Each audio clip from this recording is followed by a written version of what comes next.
Hello there, and thanks for joining me on this edition of Disaster Hack. My purpose is to provide a quick glimpse of the many issues and functions relating to disasters and emergency management. Today, we're going to discuss one of the activities that has a significant bearing on mitigation and preparedness measures, and that is a risk assessment. Our goals in this edition are twofold. First, we want to comprehend what a risk assessment is and alternative ways of conducting them. And second, we need to understand the basic details about FEMA's threat and hazard identification and risk assessment. These goals are important since most of us, including me, do not have enough knowledge or skills pertaining to risk assessments. But let's get started anyway. Let's start off with the definition of risk assessments. A risk assessment is a study of the hazards and vulnerabilities that are anticipated or that exist in your community. This could include your knowledge about prior earthquakes, hurricanes, or tornadoes.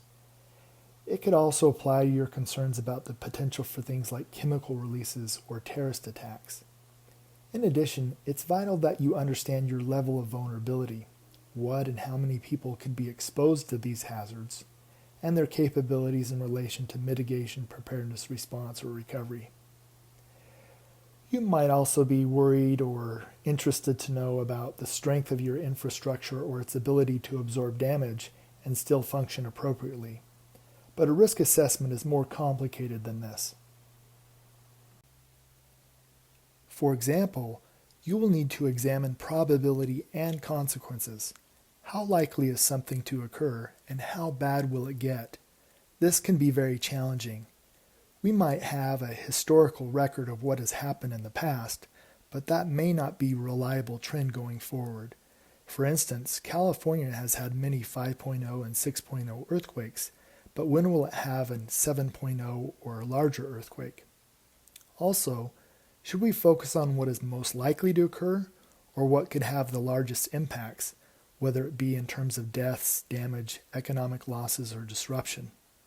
For instance, flooding and mudslides might be more common in California rather than a major catastrophic earthquake. What should we focus our attention on? That can be a very difficult question to answer. In his book, Principles of Disaster Planning and Management, David Alexander has a nice chart that can help us evaluate what might occur and how bad it could be. By locating hazards in this chart, we might have a better picture of the degree of risk we will face. But it can be more difficult than that, since we also need to examine our vulnerabilities. Are there many unreinforced masonry buildings? What bridges are dilapidated? Where are people living or working? Where are the nursing homes located? Where are schools located? And what kind of income do people earn? All of these things have to be taken into consideration, and geographic information systems could help you compile all of this data.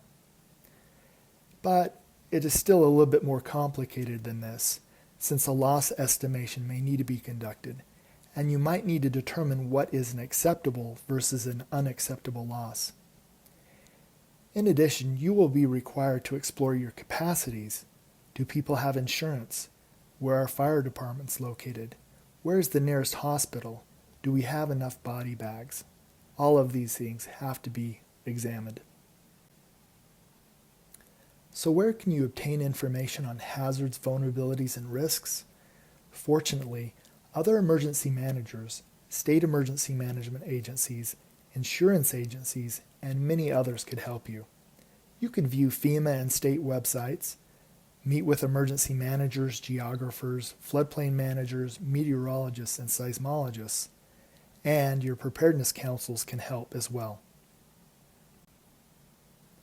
Another resource that is available to you is a threat and hazards identification and risk assessment. FEMA has a document that can walk you through this process, and the website is listed here. There are several things that should be done to complete a risk assessment. Get everyone involved in your jurisdiction, elected leaders, department heads, your emergency management staff, and even your preparedness council. Identify your threats and hazards, whether they be natural, technological, or anthropogenic. Then assess your risks. Determine what you're really concerned about. Another step is to develop capability targets. This is something that is almost always neglected, but basically, this means that we identify what we would need based on our hazard and risk profile. For instance, if we know California is going to have a major earthquake, what search and rescue capabilities, whether that's personnel or equipment, do we need? Next, we can identify the gaps. For instance, do we need another fire station at the corner of 5th and Main Street to address the needs in that particular portion of the city? Then, we can develop strategies such as structural mitigation and non-structural mitigation and planning. Finally, we must continue to evaluate hazards, threats, vulnerabilities, capabilities, and adjust as needed. To recap, in our risk assessment, we must identify possible hazards, threats, and vulnerabilities. We must consider critical infrastructure, buildings, and key assets. How will a hazard impact your roads, power systems, the courthouse, your state parks, and museums? We must look at demographic data relating to age, gender, disabilities, income, and insurance levels. Next, we must evaluate the potential impact and what we would do about that. And finally, it's imperative that we build capabilities. We need to note that this is the foundation for all mitigation and planning measures, so risk assessment cannot be overstated. If you would like further information, I would point you again to FEMA's documents on THIRA. Again, thanks for joining me, and best regards.